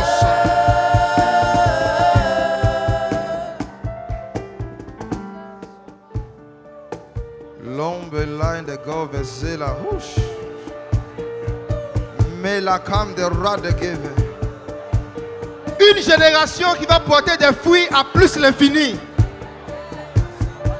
L'homme plein de lait, l'homme de rat de lait, camandos. Et les camins de rat, il est comme des brades. Olé après de plade comme des radés. Oh, chat de lait, comprem de plein de bailos. Olé caram de rale comme des poilios. Il y que mando recommendo filos. Olé pandeleco, c'est la dé. Falia comme des clans de bosque pandes. Chalie candole comme plein de vaisseaux.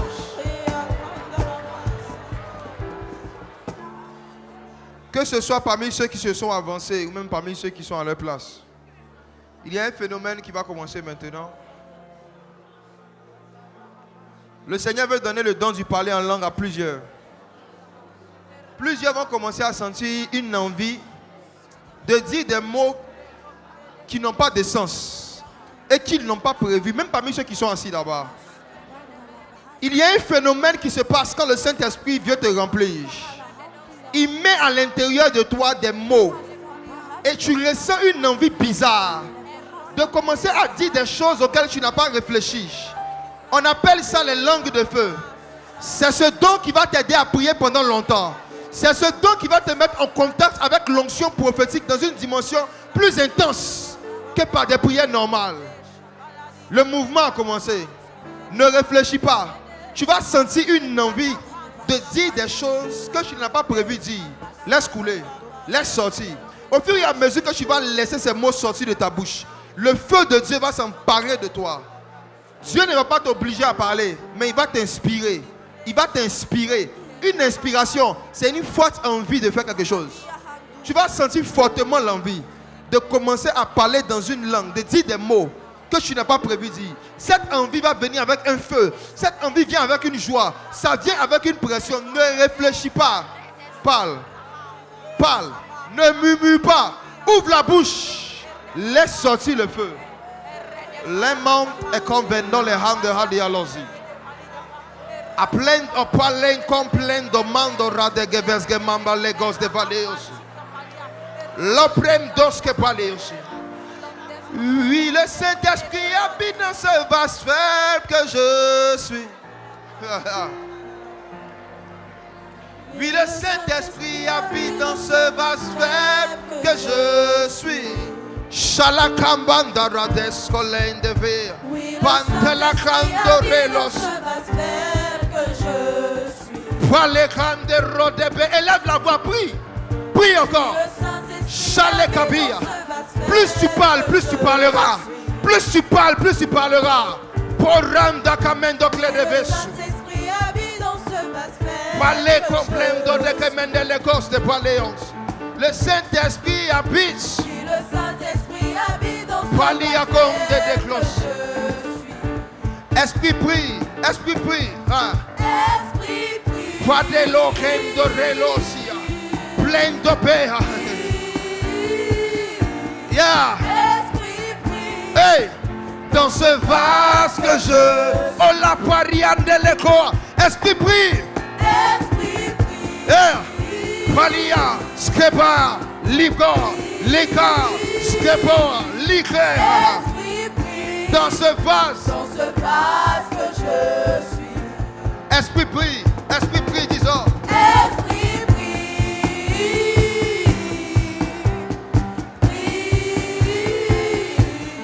Esprit prie. Dans ce vase que je suis.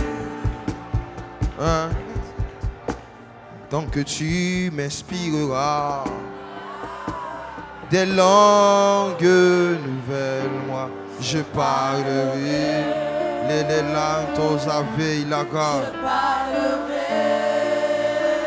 Tant que tu m'inspireras, tant que tu m'inspireras, hey, des langues nouvelles, moi je parlerai la liscopée, je parlerai. Et rantopée, je parlerai. Il n'a pas quoi, je parlerai. Et les balais quand elle avait allé. Il rasibla, il a clé dans les vailles. Et râle clos, la lélé. Iracamandos Kaledea. Et la poilocaya la soblendele. Il est clamando ce qu'elle a dit la porra. Je parlerai. Je parlerai. Je parlerai. Je parlerai. La langue du royaume. Je parlerai. La langue de mon père. Je parlerai. La langue des esprits. Je parlerai. La langue de chez nous. Je parlerai. Et les palais quand y a un vesco blandé. Je parlerai. I placa wandes cala condeve. Et les plaques condés escalédés. Je parlerai. Pendant 2 minutes, allons-y. Prions encore en esprit. Chant de corps. La paix. Allez comme des blues. Les capors. Les caprendos. Scala comme des leida douce. Et déclare des brames de lait. Scopre clos de padus. Et clom de pailla comme des rames de lait. Stopé. Et l'ombre close de poils comme des rêves stopé. Et l'arbre close de poils comme des laits de plus. Et là, il faut plein de clés de vis capées. Les pandés, la cande, hande, et la hande, haya. Il rasque les cam de l'eau, la preda, de vaille. Et la paille, la comme de lait, de plein d'os que les gars. Et les capayam, de les comme de clos de veille, la bouche. Et les païndo, et les païanda, et là, il a les soplés, hande, hande, et la haya. Il déclare hande, allez, don de pas, les clones de paix. Mange une gamme. Scouta, la paix, accord, lipoa, chadia, la paix, l'écor, neblia, chadia, écor, nacléos, nicloa, la paix, nécloa, c'est blandé, la dilo, irasé, la dépré, la didé, déclavoyam, de déclo. La tombe de déclé et bras éclat andela enda hila et rapla comme la honda se brahinde hola il a ka honda scapale allez comme d'aller monte encore d'une gamme mange une gamme pour la scunda likapoa alice complente lupleiko ne baile koa la picoma et sobratikawa alai do beilome ilus de bailake niklos de palapa et raleko la pila comendo bileva et l'obrezile vous et sobrezi la voix ma sopremde lopi et l'obrezi scuvi a tout la belopa ne clos de belapa et rolati la paix et scola mi leva et l'homme ne costivé et l'obresco leke na pros de polike et l'obradi oh shade na beilo pabea isco la pandoa anos qui veille lope et rale ko la be na clos de paileka na pleko brelovi is sobre klegobe ikloba kidoba na pleko breshati iklos da premnobi et l'obrasi kova na pleko belubi is sobladi novi. Pasteur, me prends un micro, viens.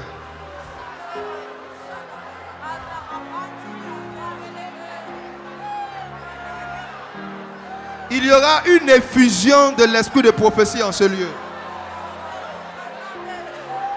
Nikavil omen de clé de geves de velegave.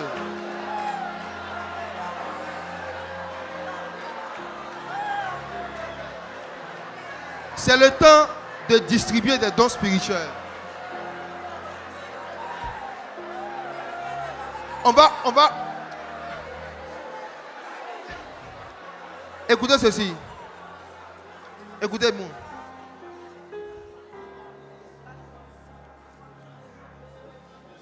On va commencer à prophétiser. Mais nous allons commencer à prophétiser par catégorie de personnes. On va commencer d'abord sur ceux qui sont appelés à exercer des ministères prophétiques.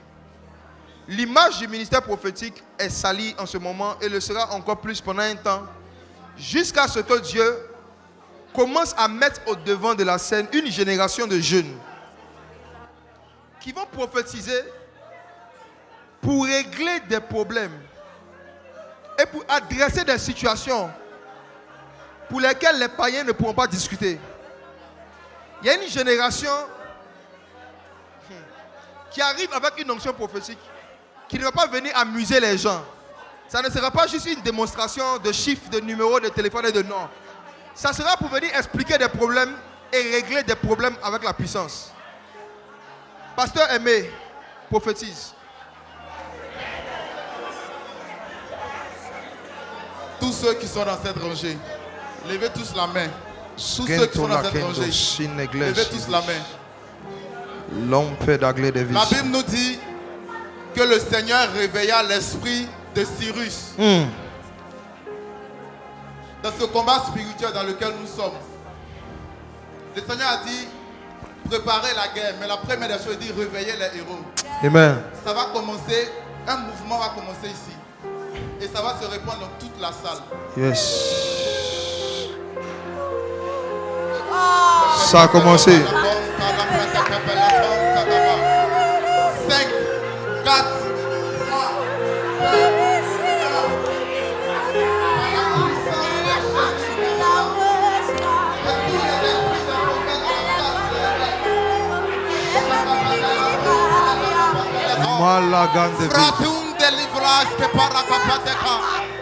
vous allez prophétiser avec audace. Vous allez prophétiser avec puissance. Vous allez prophétiser pour réveiller, pour susciter le goût de la prophétie. L'Esprit du Seigneur marchera avec vous. Recevez maintenant cette puissance.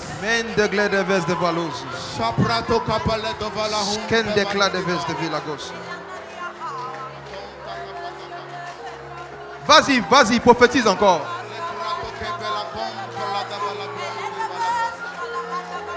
Main ta ronde de clé de veste à vie.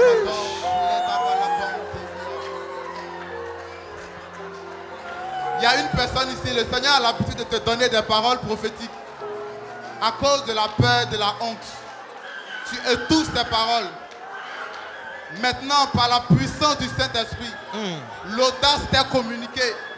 La puissance, la force de parler de sa part t'est communiquée au nom de Jésus. Reçois maintenant cette force. Aidez-la. Reçois maintenant cette force. Aidez-la. Prête kapatos. Aidez les gens là-bas. Prophétise sur ceux qui sont appelés à travailler dans le domaine de la délivrance.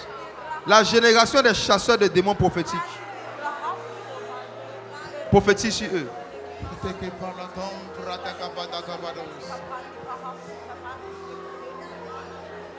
Voici l'image que me montre le Saint-Esprit.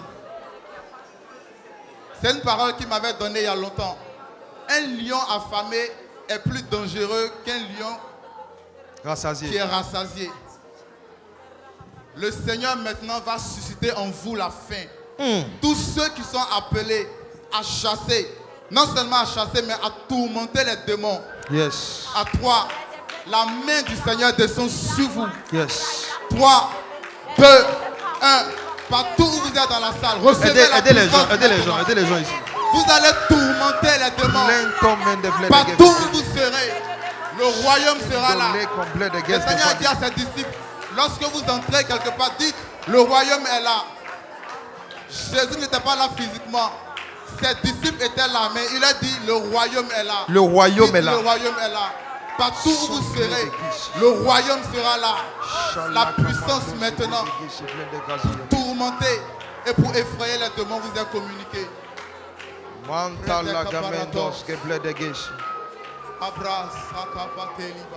Pendant que l'onction du Seigneur est en train de les visiter,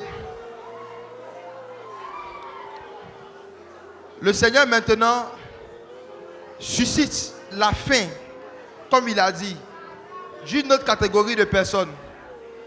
La faim de prophétiser avec précision. Le désir de parler de la part de Dieu avec exactitude. De ne rien imaginer, de ne rien inventer, mais de se laisser inspirer par l'esprit de prophétie. C'est une faim et c'est un désir qui vient du Saint-Esprit. Que de pouvoir être précis et de parler avec précision de la part de Dieu. Dieu réveille cette faim en vous. Et Dieu étanche cette faim par sa puissance. Dans 5 secondes, le don de parole de connaissance aiguisée est ajouté à l'esprit de plusieurs. Le don de parole de connaissance aiguisée est ajouté encore à l'esprit de plusieurs. 5, 4, 3, 2, 1. Prenez. Prenez cela. Prenez cela.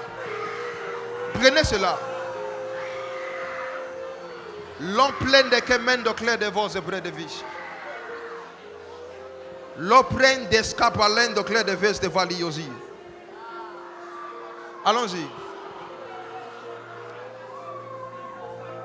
Tous ceux qui sont dans le service d'ordre, le Seigneur veut vous communiquer un don, le discernement des esprits.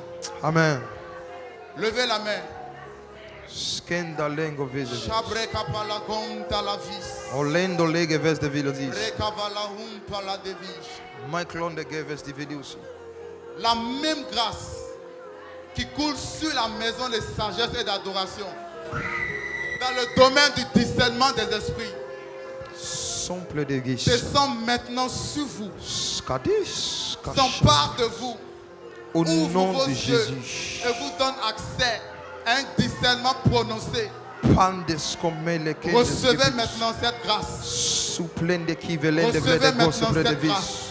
Skele geben de clé de veste de belle clé veste de veste de valise. Meklon de clé de veste que plein de clé de vos que plein de close de vele de vis. Pampela kamen des gevela honves gevelis gevia. Et l'homme plein de gevers qui volis.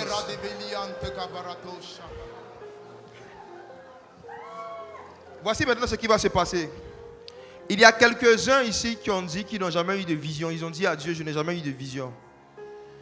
Dieu veut vous faire vivre une expérience à plusieurs d'entre vous tout de suite. On appelle ça une extase. L'Esprit de Dieu va vous plonger dans un petit sommeil que vous n'avez pas prévu. Vous serez à moitié endormi, à moitié éveillé et Dieu va commencer à vous faire voir des choses dans votre esprit. Il y a un vent qui va souffler. Et vous allez voir des personnes commencer à dormir à côté de vous. Vous allez m'aider à les aider maintenant. Toi qui as dit à Dieu que tu veux avoir des visions, regarde. Il y a un vent doux et léger qui souffle sur toi. L'Esprit de Dieu te plonge dans une extase. Tu vas te sentir détendu par l'Esprit. L'onction va venir sur toi et tu auras tu vas perdre tes forces physiques.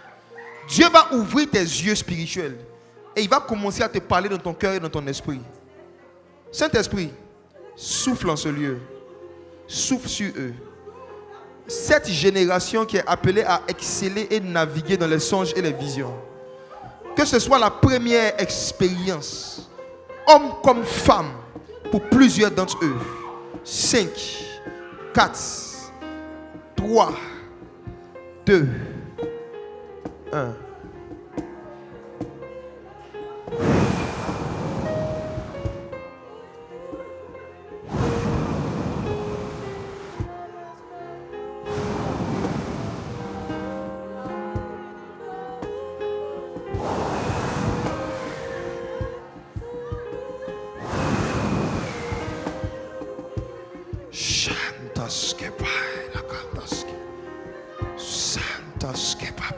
Aidez le jeune homme qui est devant moi.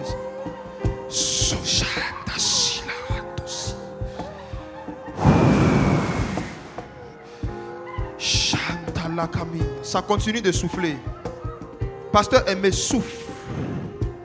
Aide-moi à répandre ce vent partout. Il y a un mouvement de Dieu depuis le fond de la salle jusque devant. Je vois ce vent qui va et qui vient. Dieu cherche des personnes. Aidez-les. Aidez-les à s'allonger. Ne luttez pas avec la présence de Dieu. Ne luttez pas avec l'esprit. Vous ne pouvez pas. Vous ne pouvez pas. Ça fait longtemps qu'il vous cherchait. La force qui est en train de venir sur vous, ce n'est pas quelque chose d'humain.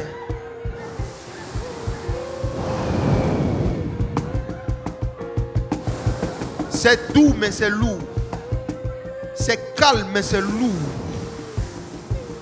Les comblendo plendos capeos.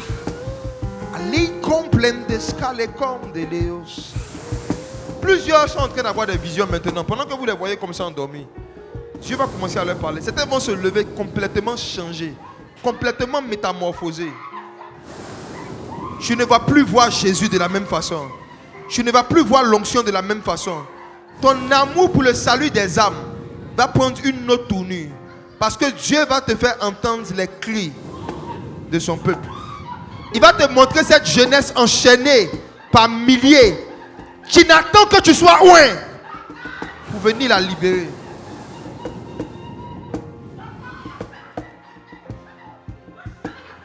Le vent de Dieu est en ce lieu. Le vent de Dieu parcourt la salle. Ce n'est pas encore fini, ce n'est pas encore fini. Le vent de Dieu parcourt la salle. Les évangélistes, prenez cette puissance. Vous n'allez pas seulement prêcher le baptême d'eau. Vous devez prêcher le baptême dans le Saint-Esprit.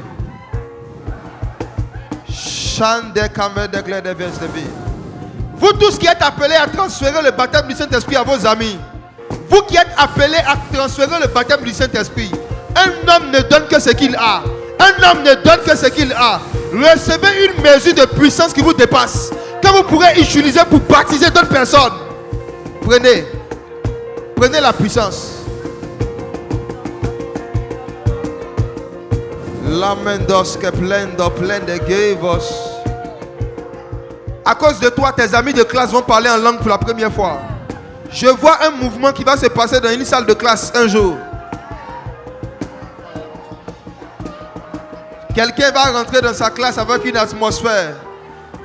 Va commencer à élever la voix. La hand de radekemando près de gebe de gla de geves de bras de gaveza. La préclose de précléplem de gebe de gleves de brede.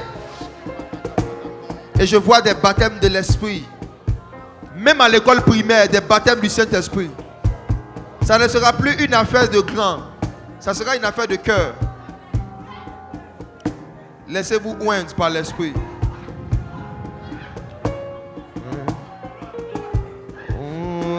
La di homme de skila, homme de fellows. Hai la kemom de brade gos de bredes. Oh la de fran de los de blendo vios. Et la kawan de skolegan de brades.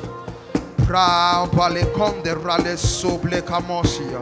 Ira le com de rade los de bradeo. Et la pare los plendos que le copa. C'est le temps maintenant de chasser les démons qui empêchent plusieurs d'entre vous de pouvoir devenir les personnes que Dieu vous appelle à être. C'est le temps de la délivrance. Je ne connais pas quelles sont les limitations qu'il y a dans ta famille. Je ne connais pas quelles sont les maladies ou les esprits qui règnent de la famille où tu viens. Mais je connais un nom qui est au-dessus de tout nom. Et en ce nom, tout genou fléchit. Il y a certaines personnes qui ont besoin de délivrance. On va laisser le Saint-Esprit leur faire du bien. Allons-y. Il y a une personne ici. Il y a un esprit de la sorcellerie qui a une forme de nez,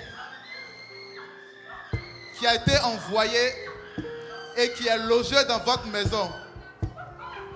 Le but, c'est de veiller à ce que la malédiction générationnelle qui empêche plusieurs d'avancer à l'école puisse agir dans ta vie. Je prie maintenant, je te prends comme point de contact, que tout esprit humain, que tout esprit de la sorcellerie qui suit quelqu'un ici pour appliquer une malédiction ancestrale, je me tiens dans le nom de Jésus. J'ordonne maintenant à tout esprit de la sorcellerie, partout dans la salle, de libérer les corps, de s'éloigner maintenant de toute personne. Au nom de Jésus. Au nom de Jésus. 4, 3, 2, 1. Sortez maintenant. Sortez maintenant.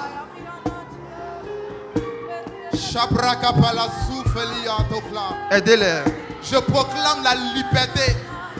Que l'autel sur lequel leur nom avait été invoqué, maintenant la puissance du Saint-Esprit consume cet autel.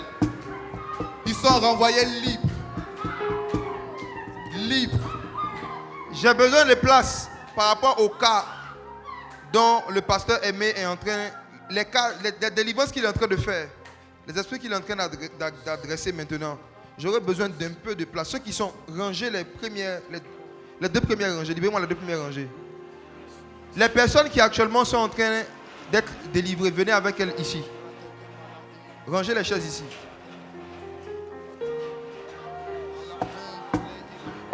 Jésus veut vous rendre libre parce que vous avez une grande destinée. Aucun esprit qui vous a suivi pour venir ici à ce programme ne repartira à la maison avec vous. Les premiers cas que le pasteur Aimé a adressés, service d'ordre, venez avec eux ici. Pasteur Aimé, vas-y, prophétise. Venez, mettez-la ici. Mettez-la ici. Devant moi ici. Il y a des personnes ici qui sont oppressées par un esprit de peur. Tu as comme l'impression permanente que tu n'es pas seul, jamais seul dans une salle. Aidez-moi ici. Quand tu es dans la chambre, tu Aidez sais ici, qu'ils aidez sont ici. là. Prenez-la par les pieds. C'est le même cas. Les esprits humains, cet esprit de la sorcellerie qui crée en toi la peur, qui te suit. Quand tu marches dans la rue, tu sais qu'on te suit. Venez avec elle. Tu sais qu'on te suit. La puissance du Saint-Esprit maintenant met en déroute tout esprit qui crée en toi la Vous là, peur venez nous aider. Venez aider ici. et qui t'attire à la mort.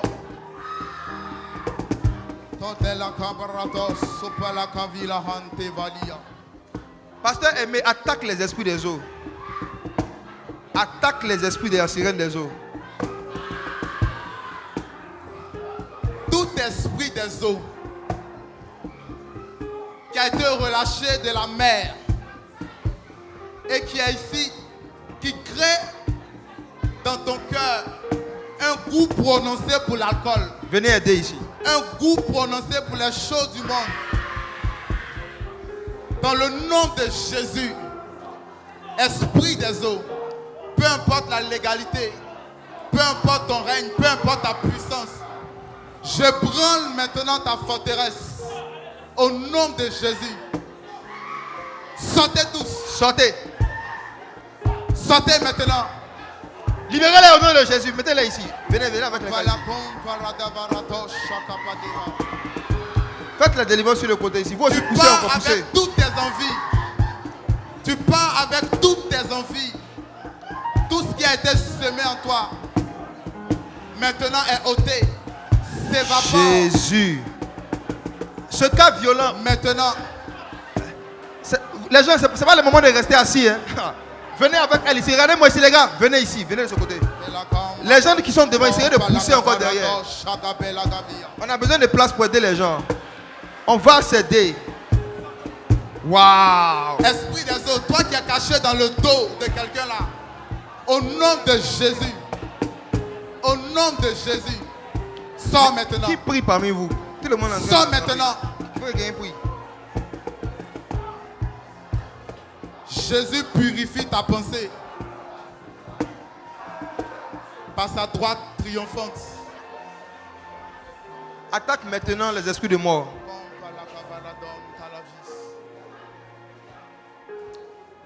Dans le nom de Jésus.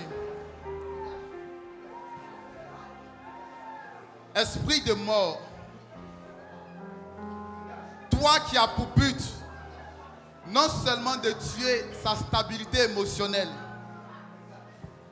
toi qui as pour but de créer autour de lui cette atmosphère de mort permanente, je t'ordonne maintenant, esprit de mort, partout dans la salle, sors.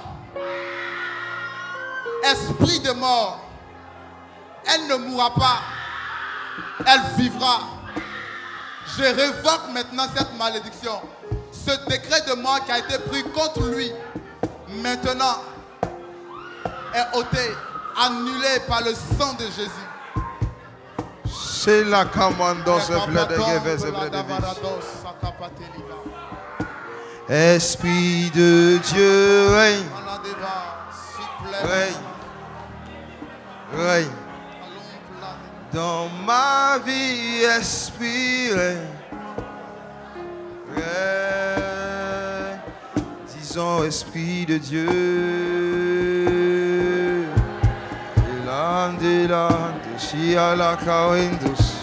Dans ma vie, esprit, règne. Aïe. Disons, esprit de Dieu.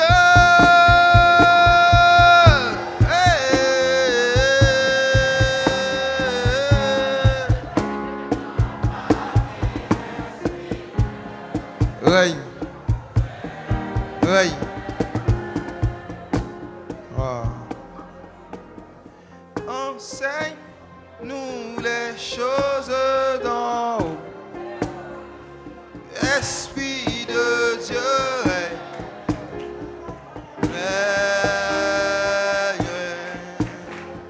enseigne-nous les choses d'en haut.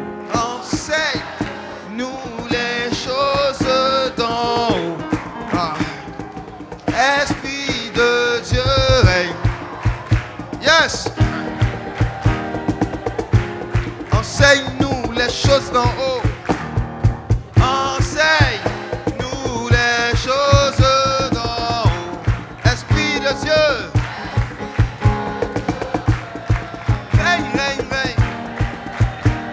Disons, Esprit de Dieu. Règne, règne, règne. La mandera spelando ple de gos de brande le goendeve. Disons, Esprit de Dieu.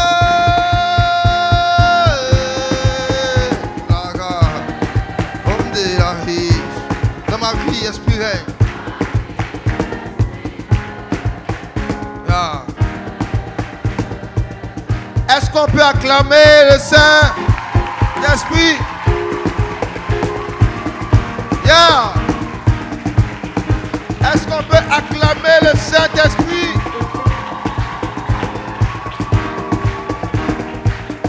Est-ce qu'on peut l'ovationner pour tous nos amis qu'il a délivrés? Yes. Amen.